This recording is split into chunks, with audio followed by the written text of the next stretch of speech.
நேரில் வந்திருக்கிற சொந்த பந்தங்களே, நேரகில் பார்த்து கொண்டிருக்கக்கூடிய உலக தமிழர்களே, தமிழக வெற்றி கழகத்தினுடைய வெற்றி தலைவர், வருங்கால முதல்வர், தமிழ்நாட்டின் தலையெழுத்தை மாற்ற போகிற மந்திரம், தர்மத்தாயின் தல புதல்வன், உங்கள் முன்னால் ஈரோடு மண்ணில்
மஞ்சள்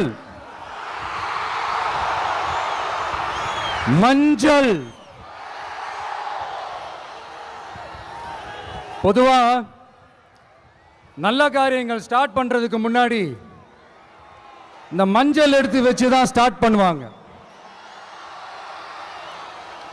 நம்ம வீட்டில் கூட நம்ம அம்மா, அக்கா, தங்கைகள் நமக்காக நாம நல்லா இருக்கணும்ன்றதுக்காக மஞ்சள் புடவை கட்டிக்கிட்டு தான் வேண்டிக்குவாங்க.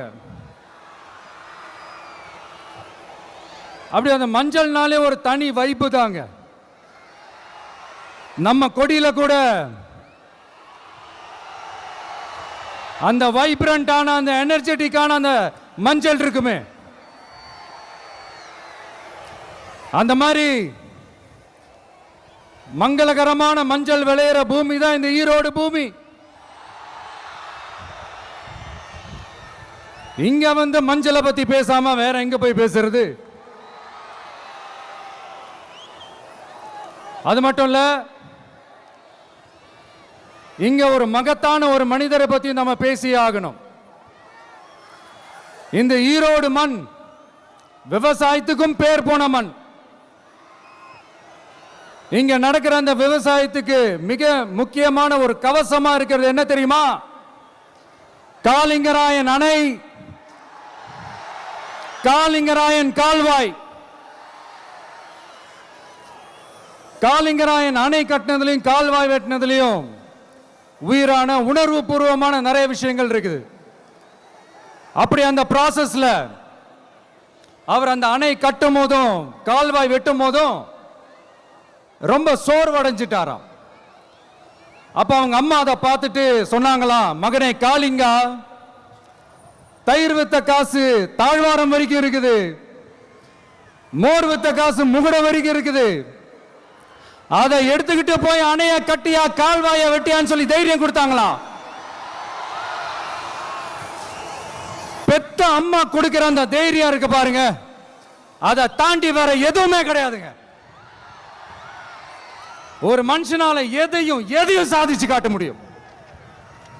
அப்படி ஒரு தைரியத்தை தான் இப்ப நீங்க என்னுடைய அம்மா, அக்கா, தங்கைகள், நண்பா, நண்பிகள், தோழர்கள் எல்லாரும் எனக்கு கொடுத்திருக்கிறீங்க அதே தைரியத்தை, அதே துணையா என் கூட நிக்கிறீங்க. இதை எப்படி நம்ம பிரிச்சு விடலாம்? இதை எப்படி நம்ம கெடுக்கலாம்? என்னெல்லாம் அவதூறுகள் நம்ம விஜய் மேல சொல்லி மக்களை நம்ப வைக்கலாம்? என்னெல்லாம் சூழ்ச்சிகள் நம்ம விஜய் மேல பண்ணி மக்களை நம்ப வைக்கலாம்? இப்படி சூழ்ச்சிகளை மட்டுமே நம்பி பொழப்ப நடத்துற சில சூழ்ச்சிக்கார கூட்டங்கள் இதை தொடர்ந்து செஞ்சுக்கிட்டு தான் இருக்கு. ஆனா அவங்களுக்கு தெரியாது, இது இன்னைக்கு நேத்து வந்த உறவு இல்ல.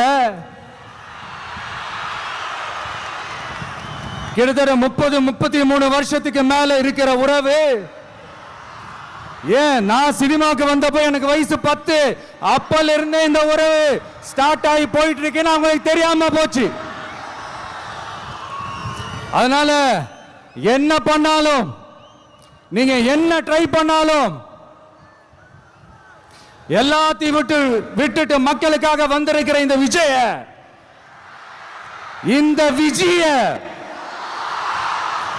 மக்கள் ஒரு நாளும் கைவிட மாட்டாங்க. மக்கள் கூடவே நிக்கிறாங்க, கூடவே நிப்பாங்கன்னு அவங்களுக்கு தெரியாம போச்சு. என்னப்பா நிப்பீங்கல்ல? உங்களை நம்பிதாப்பா வந்திருக்கிறேன். அதான் இந்த சத்தம் தாங்க வாழ்நாள் பூரா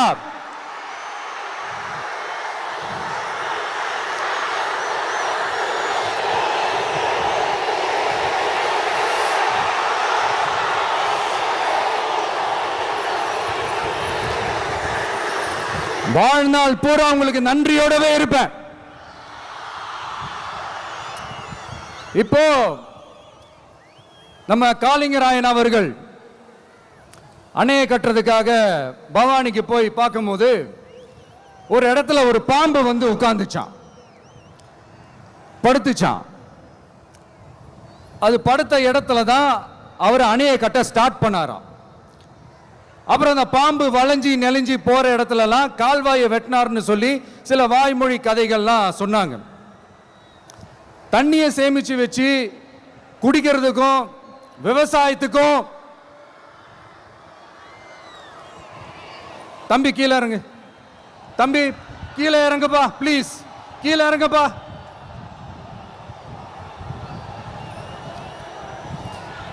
ஓகே, தேங்க்யூ கீழே இறங்குங்க,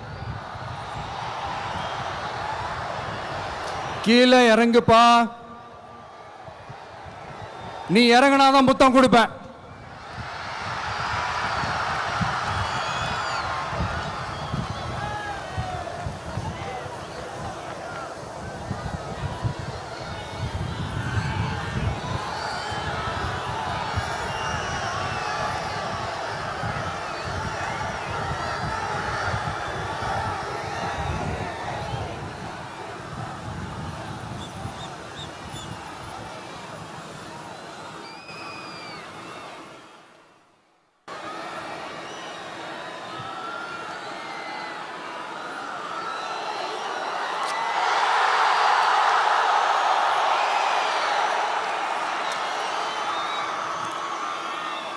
இப்படி தண்ணியை சேமிச்சு வச்சு குடிக்கிறதுக்கும் விவசாயத்துக்கும் வழி வகுக்கிறது எவ்வளவு பெரிய ஒரு நல்ல விஷயம். சோ இந்த மாதிரி நல்ல விஷயங்கள்லாம் செஞ்சிட்டு கதைகள் சொன்னா பரவாயில்ல, எதுவுமே செய்யாம கதைகளை மட்டும் அடிச்சு விடுறது எப்படி? அத்திக்கடவு அவிநாசி திட்டத்தை இன்னும் விரிவுபடுத்தினா அந்த 3 மாவட்டத்தில் இருக்கிற லட்சக்கணக்கான மக்களுக்கு எவ்வளவு பிரயோஜனமா இருக்கும். எத்தனையோ லட்சம் ஏக்கர் நிலங்கள்ல விவசாயம் நடத்தினா எவ்வளவு பிரயோஜனமா இருக்கும். ஏன் அதெல்லாம் பண்ண மாட்டேன்றீங்க? வள்ளுவர் கோட்டத்துக்கு காட்டுற அக்கறைய இங்க மக்கள் வாழ்வாதாரத்தில் கொஞ்சம் காட்டலாம்ல, ஏன் காட்ட மாட்டேன்றீங்க? இங்க என்ன கவர்மெண்ட் நடத்துறாங்களா இல்ல கண்காட்சி நடத்துறாங்களா? இந்த 21ஆம் நூற்றாண்டிலே மக்களை பத்தி எதுவுமே யோசிக்கிறது இல்ல. ஆனா அந்த காலத்திலேயே இது எல்லாத்தையும் பத்தி யோசிச்ச மக்களை பத்தி, குடிக்கிற தண்ணியை பத்தி, விவசாயத்தை பத்தி, அணை கட்டுறதை பத்தி, கால்வாய் வெட்டுறதை பத்தி, இதெல்லாம் எங்கிருந்து? பவானியிலிருந்து நொய்யலாறு வரைக்கும் கால்வாய் வெட்டி இதெல்லாத்தையும் பத்தி யோசிச்ச காளிங்கராயன் அவர்களுக்கு கோடி கும்பிடு போட்டாலும் பார்த்தாதுங்க. இப்படி அந்த காலத்தில் இருந்த ஒரு ஹீரோவை பத்தி பேசிட்டு இந்த காலத்தில், அதாவது 1920th செஞ்சுரியில் இருந்த ஒரு ஹீரோவையும் பத்தி நம்ம பேசி ஆகணும்ல. ஒருத்தர் இலக்கிய மனம் கொண்ட ஹீரோனா இன்னொருத்தர் இரும்பு மாதிரி அயன் மேன் தான். எஸ், நம்ம ஈரோடு கடப்பாறை தான்.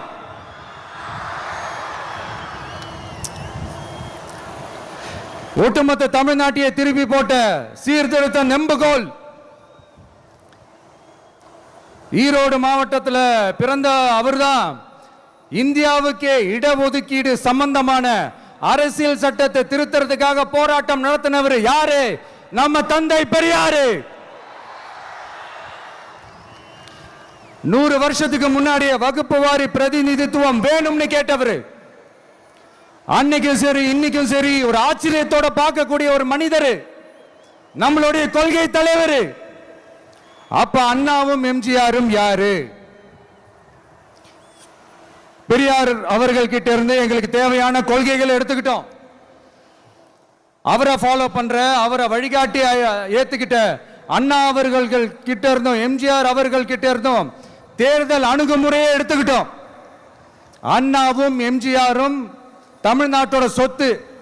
அவங்கள பயன்படுத்துறதை பத்தி யாரும் இங்க கம்ப்ளைண்ட்லாம் பண்ண முடியாது. அண்ணா எங்களோடது, எம்ஜிஆர் எங்களோடது, நீங்களா எடுத்துக்க கூடாது அப்படிலாம் யாரும் இங்க அழுதுட்டு இருக்க முடியாது, சொல்லிவிட்டேன். அதனால நாங்க ஒரு வழியில அரசியல் செஞ்சுக்கிட்டு போயிட்டு இருக்கிறோம். உங்களுக்கு தான் டிவிக்கு ஒரு பொருட்டே இல்லைல்ல, அப்புறம் ஏன் கதறீங்க? அப்புறம் ஆளாளுக்கு அங்க போயிட்டு இங்க போயிட்டு புலம்பி தள்ளிக்கிட்டு இருக்கிறீங்க. இது எப்படி இருக்கு தெரியுமா? எனக்கு பயம் இல்ல, எனக்கு பயம் இல்ல அப்படின்னு சத்தமா சவுண்ட் விட்டுக்கிட்டே, சத்தமா பாட்டு பாடிக்கிட்டே, இந்த நடுங்கிக்கிட்டே சின்ன பசங்க நடந்து போவாங்க, அந்த மாதிரி இருக்கு. முதல்ல மண்டையில இருக்கிற கொண்டே மறைங்க சார்.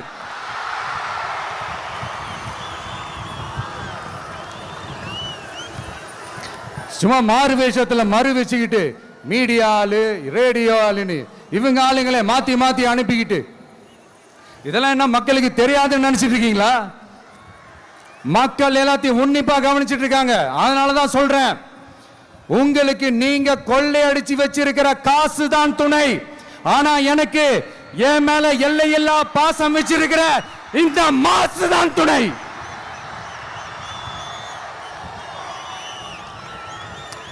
இப்படி நமக்கு துணையா இருக்கிற ஈரோடு மக்களுக்காக நான் இப்போ குரல் கொடுக்கலாம் வந்திருக்கிறேன்.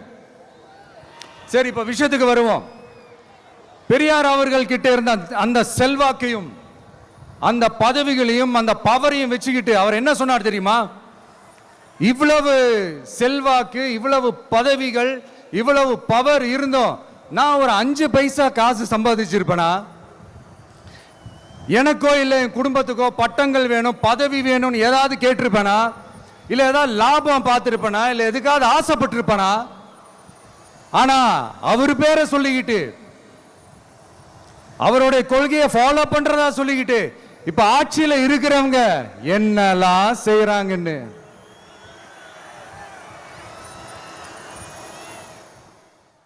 அதனாலதான் சொல்றோம், பெரியார் பேரை சொல்லிக்கிட்டு தயவு செஞ்சு கொள்ளையடிக்காதீங்கயா, தயவு செஞ்சு கொள்ளையடிக்காதீங்க. அவரு பேரை சொல்லிக்கிட்டு, பெரியார் பேரை சொல்லி கொள்ளையடிக்கிற இவங்க தான் நம்மளுடைய அரசியல் எதிரி.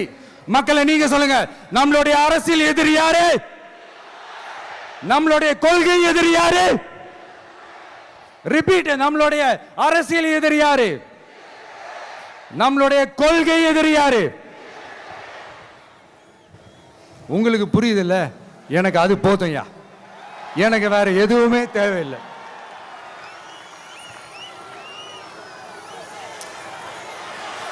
அதனாலதான்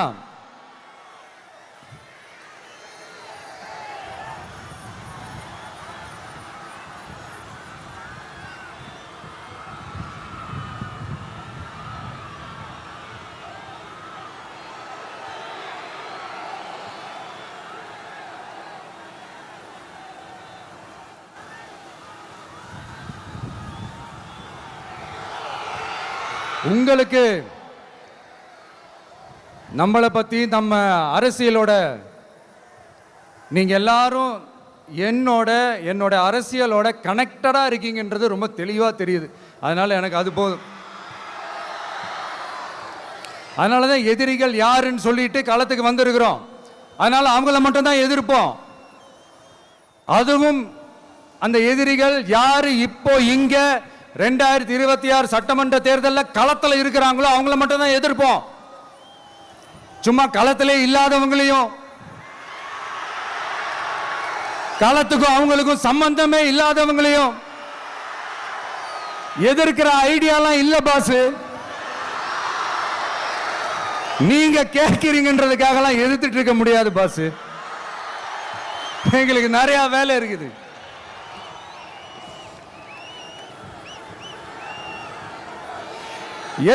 எத்தனை பொய்யான வாக்குறுதிகள். வந்த உடனே நீட்டை ரத்து செய்வோம், கல்வி கடனை ரத்து செய்வோம், கேஸ் சிலிண்டருக்கு மானியமா 100 ரூபாய் தருவோம், என்னெல்லாம் அடிச்சு விட்டுட்டு இன்னி வரைக்கும் கேட்கிறேன், இதெல்லாம் சொன்னாங்களே செஞ்சாங்களா? இவங்க எப்பவுமே இப்படிதான், சொல்றது ஒண்ணு செய்யறது ஒண்ணு. திமுகவும் பிரச்சனைகளும் ஃபெவிகால் போட்டு ஓட்டின ஃப்ரெண்ட்ஸ் மாதிரி ஒன்னிலிருந்து ஒன்ன பிரிக்கவே முடியாது.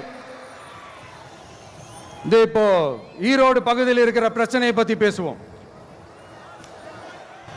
பெரியார் பேரை மட்டும் சொல்லிக்கிட்டு எப்படி அவரோட கொள்கைகளுக்கு எதிராக செயல்படுறாங்களோ அப்படிதான் இந்த மஞ்சள் நகரத்தோட மஞ்சளுக்கும் ஒண்ணும் பண்ணல, மஞ்சள் விவசாயிகளுக்கும் ஒண்ணும் பண்ணல. ஆராய்ச்சி மையம், சிறப்பு மையம்னு கோடியா டெண்டர் விட்டாங்க, பேருக்கு கட்டிடத்தை கட்டினாங்க. ஆனா உலகமே போட்டி போட்டு வாங்குற மஞ்சளை மதிப்பு கூட்டி விற்பனை செய்ய, அதாவது அதோட வேல்யூ இன்க்ரீஸ் பண்ணி நம்ம விவசாயிகளுக்கும் இந்த மாவட்ட மக்களுக்கும் நன்மை செய்ய இதுவரைக்கும் என்ன செஞ்சிருக்காங்கன்னு யோசிச்சு பார்த்தா ஒரு பெரிய ஜீரோ தான். கரும்பு நெல்லுக்கு அரசாங்கம் விலை பிக்ஸ் பண்றாங்க, அதையும் ஒழுங்கா பண்றதில்ல. ஒவ்வொரு முறையும் பிரச்சனை. அங்க நெல் கொள்முதல் செய்யறதுல ஊழல். சரி, நாம கஷ்டப்பட்டு விளைய வச்சது வீணா போக கூடாதுன்னு நினைச்சு நம்ம விவசாயிகள் கேட்கிற லஞ்சத்தை கொடுத்தாலும் அதுக்கப்புறம் கூட அந்த கொள்முதல் ஒழுங்கா நடக்கிறது இல்லை. அதையும் தாண்டி ஏதோ ஒரு விலை விவசாயிகளுக்கு கிடைக்குது. அப்படிலாம் இல்லாம ஒழுங்கா நேர்மையா நம்ம மஞ்சளுக்கும் நியாயமான விலை பிக்ஸ் பண்ணி தரமான விதைகளை கொடுத்தா என்ன குறைஞ்சா போயிடுவாங்க? இதெல்லாம் யோசிக்கிறதுக்கு அவங்களுக்கு நேரமே இல்லை.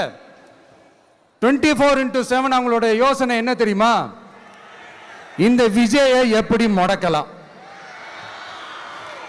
தமிழக வெற்றி கழகத்தை எப்படியெல்லாம் முடக்கலாம், அப்படிதான் அவங்களுடைய சிந்தனையே 24x7. எத்தனையோ வருஷத்துக்கு முன்னாடி நம்ம காளிங்கராயர் நதிகளின் இணைப்புக்கு முன்னோடியா இருந்தார். பவானி ஆத்துல வர அதிகமான தண்ணி அணை கட்டி தேக்கி தண்ணீர் வறட்சியான பகுதிகளுக்கு அனுப்பினார். ஆனா இன்னைக்கு இவ்வளவு நவீன வசதிகள் இருந்தோம், இவ்வளவு சயின்ஸ் வளர்ச்சிகள் இருந்தோம், இவ்வளவு டெக்னாலஜி வளர்ச்சிகள் இருந்தோம், அவங்க வாக்குறுதியில் ஒன்று கொடுத்தாங்கல்ல, பவானி நொய்யலாறு அமராவதி 6 இணைப்பு திட்டத்துக்கு ஒரு துரும்ப கூட கிள்ளி போடல. வாக்குறுதி நம்பர் 103 சொன்னாங்களே செஞ்சாங்களா? சரி, இதாவது ஒரு பெரிய ப்ராஜெக்ட் வைங்க. ஆறுகளை சுத்தப்படுத்த பல ஆயிரம் கோடி நிதி ஒதுக்குவோம், தமிழ்நாட்டில் உள்ள ஆறுகளை சுத்தப்படுத்துவோம்னு சொன்னாங்களே செஞ்சாங்களா? ஆனா ஆத்து மணலை கொள்ளையடிக்கிறதுல மட்டும் வேலையை கரெக்டா செய்வாங்க. இதை நான் ஏன் திரும்ப திரும்ப சொல்றேன்னா, மக்களே நீங்க புரிஞ்சுக்கணும். கொஞ்சம் மசந்தா மற்ற மாவட்டங்கள்ல மணல் காணாம போன மாதிரி, மலைகள் காணாம போன மாதிரி, நம்ம மாவட்டத்தில் தனி வளத்தை கொடுத்த செம்மண்ணும் காணாம போறதுக்கு வாய்ப்பு இருக்கு மக்களே. நம்ம மண்ணுக்கும் நம்ம ஆத்துக்கும் நம்ம விவசாயிக்கும் தான் இந்த மோசமான நிலைமை. அதனால ஏதாவது தொழில் செஞ்சு பிழைக்கலாம்னு பார்த்தா அதுக்கும் எங்க விடுறாங்க. தொழில்னு பார்த்தா 30% நெசவாளர்களுக்கு கூலி பாக்கி. அரசாங்கம் நம்ம நெசவாளர்கள் கிட்ட இருந்து கொள்முதல் செய்த வேட்டி சேலைக்கான கூலியை கூட போராடித்தான் வாங்க வேண்டியதா இருக்குது. அது சலுகையோ உதவியோ நலத்திட்டமோ கிடைக்காது. நம்ம உழைப்புக்கான ஊதியம், நம்மளோட உரிமை, அதுக்கே போராட வேண்டிய நிலையில தான் இந்த அரசாங்கம் நம்மளை வச்சிருக்கு. நல்லா பார்த்துக்கங்க மக்களே, உரிமைக்கு குரல் கொடுத்தவங்க தான் இவங்க. சிறு குறு தொழில்கள் பீக் ஹவர்ஸ் சார்ஜ்னு கரண்ட்டுக்கு அநியாய விலை வச்சு அதையும் செய்ய விடாம நம்மளை முடக்கிடுறாங்க. அந்த பீக் ஹவர்ஸ் சார்ஜ் கொள்ளையால எத்தனை வருஷமா எவ்வளவு பேர் பாதிக்கப்படுறோம், எவ்வளவு தொழில்கள் பாதிக்கப்படுது. நாமளும் கத்துறோம், போராடுறோம், கோரிக்கை வைக்கிறோம். எதையாவது இவங்க கண்டுக்கிறாங்களா? கொஞ்சம் யோசிங்க. ஏன் கண்டுக்க மாட்டேன்றாங்கன்னு கொஞ்சம் யோசிங்க. அப்பதாங்க பிரைவேட்ல அதிக விலைக்கு கரண்ட் வாங்க முடியும், அதுக்கு டெண்டர் விட முடியும். அப்படி டெண்டர் விட்ட மேட்டர்ல எல்லாம் என்ன நடக்கும்னு உங்களுக்கும் தெரியும், எனக்கும் தெரியும், நம்ம எல்லாருக்குமே தெரியும். இந்த மாதிரி ஈரோடுல மட்டும் இல்ல, எந்த மாவட்டத்துக்கு போனாலும் பிரச்சனைகள் மேல பிரச்சனைகள் தான்.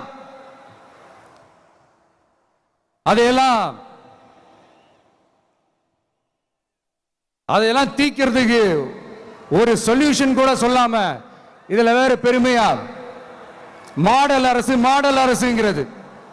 இல்ல நான் கேட்கிறேன், கூச்சமா இல்ல?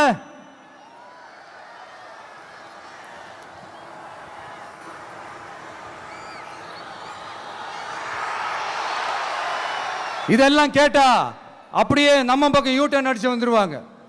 விஜய் என்ன அரசியல பேச மாட்டேன்றாரு, விஜய் என்ன சினிமா டயலாக் மாதிரி பேசுறாரு, விஜய் என்ன பஞ்ச் டயலாக் பேசுறாரு, விஜய் என்ன 10 நிமிஷம் தான் பேசுறாரு, 9 நிமிஷம் தான் பேசுறாரு. நான் எத்தனை நிமிஷம் பேசினா உங்களுக்கு என்ன சார்? நான் எப்படி பேசினா உங்களுக்கு என்ன சார்?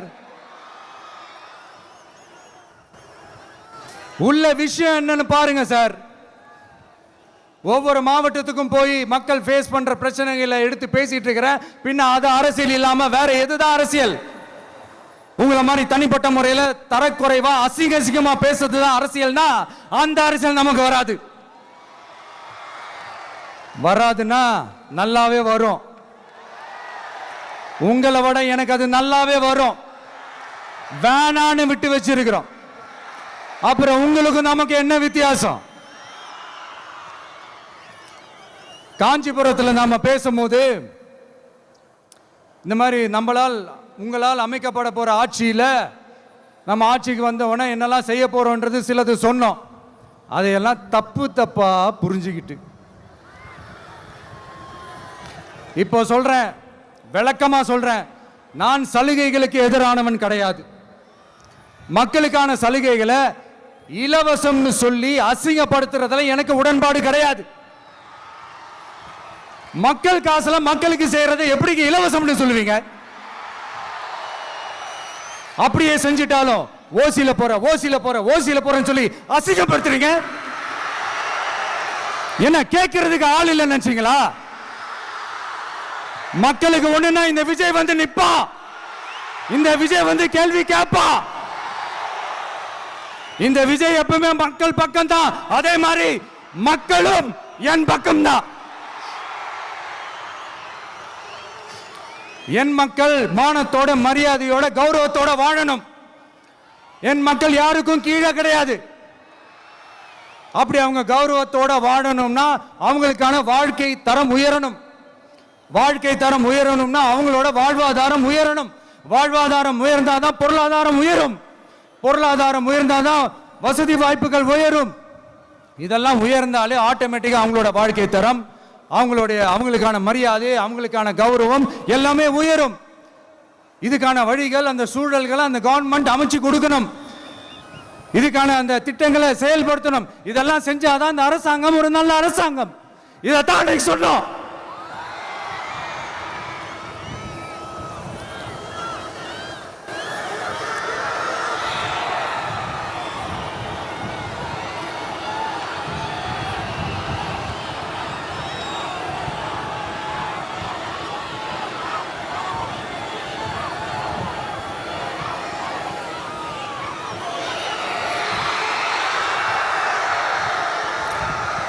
இதைத்தான் அன்னைக்கு சொன்னோம். உடனே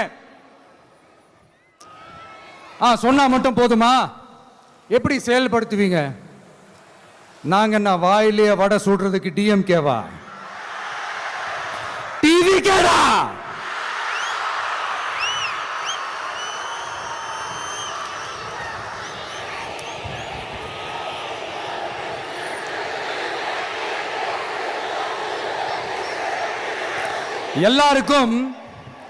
எல்லாருக்கும் நிரந்தரமான ஒரு வீடு இருக்கணும்னு சொன்னோம். உடனே எங்க ஆட்சியிலே நாங்க எல்லாரும் வீடு கட்டி கொடுத்துட்டோமே அப்படிங்கிறது இல்ல. நான் கேட்கிறேன், இங்க உங்களை தான் கேட்கிறேன், இங்க வாடகைக்கு இருக்கிறவங்களே இங்க யாரும் இல்லையா? எல்லாருக்கும் சொந்தமா வீடு கட்டி கொடுத்துட்டாங்களா? அடுத்து வீட்டில் இருக்கிற ஒவ்வொருத்தரும் மினிமம் டிகிரி படிச்சிருக்கணும் அப்படின்னு சொன்னோம். உடனே எங்க ஆட்சியிலே எல்லாரும் டிகிரி படிச்சு முடிச்சிட்டாங்களே அப்படிங்கிற மாதிரி சொல்றது அது உண்மைனா? ஸ்கூல் லெவல்லையே டிராப் அவுட்ஸ் அதிகமானது யாரோட ஆட்சியிலங்க?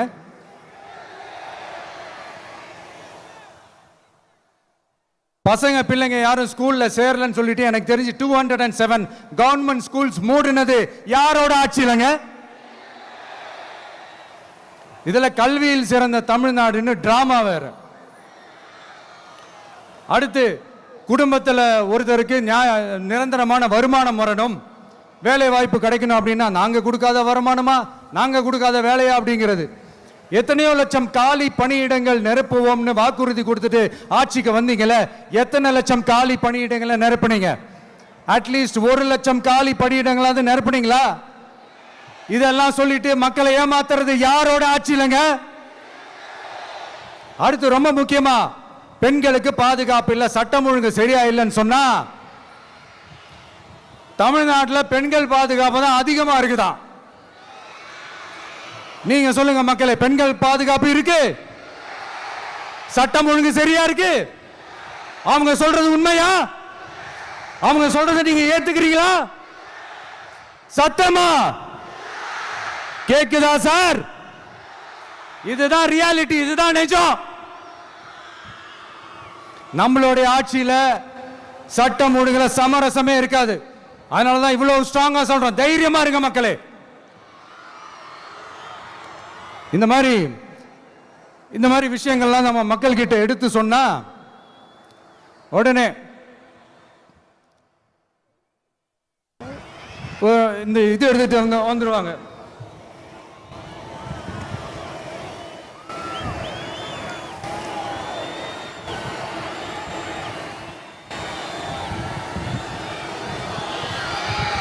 இந்த மாதிரி இதெல்லாம் என்னென்ன செய்ய போறோன்றது சிலதெல்லாம் காஞ்சிபுரத்தில் சொன்ன மாதிரி சொன்னா எல்லாத்தையும் தப்பா திருச்சி பேசிக்கிட்டு அவதூறு பரப்பிக்கிட்டு. நான் கூட யோசிப்பேன், எம்ஜிஆர் அவர்களும் மேடம் ஜெயலலிதா மேடம் அவங்களும் ஒரே வார்த்தையில சொல்லி இந்த திமுகவை காலி பண்ணாங்கல்ல. நான் கூட யோசிப்பேன், ஏன் இவ்வளவு ஹார்ஷா பேசுறாங்க, ஏன் இவ்வளவு ஹார்ஷா அவங்கள திட்டுறாங்கன்னு யோசிச்சது உண்டு. இப்பதானே புரியுது. அவங்க 2 பேரும் சொன்னதை இப்ப நானும் ரிப்பீட் பண்றேன். திமுக ஒரு தீய சக்தி, திமுக ஒரு தீய சக்தி, திமுக ஒரு தீய சக்தி, திமுக ஒரு தீய சக்தி, தீய சக்தி, தீய சக்தி, தீய சக்தி. என் நெஞ்சில் குடியிருக்கும் ஈரோடு மக்களே,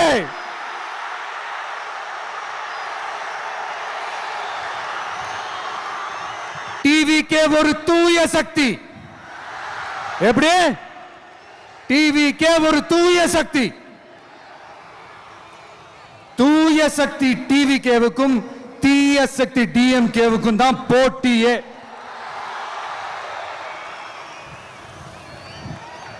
என்ன முடக்கலாம்னு நினைக்கிறீங்க, ஆனா இந்த சத்தத்தை ஒரு நாள் உங்களால முடக்க முடியாது.